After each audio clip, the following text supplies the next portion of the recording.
Hello and welcome everyone. In today's video I will show you how to add payment method in Facebook Pay. Before watching the video, don't forget to subscribe to our channel and to like this video. So let's get started.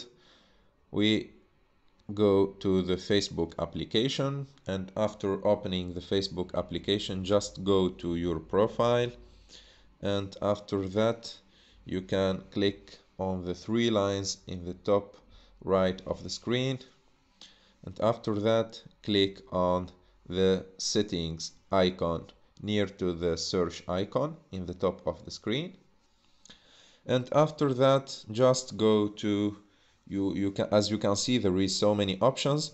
Just choose Facebook Pay and click on it.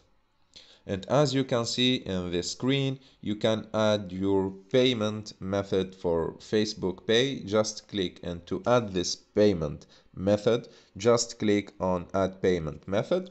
And here, as you can see, there is two options: credit card or debit card or PayPal. So you can choose the method that you want, for example, credit or debit card.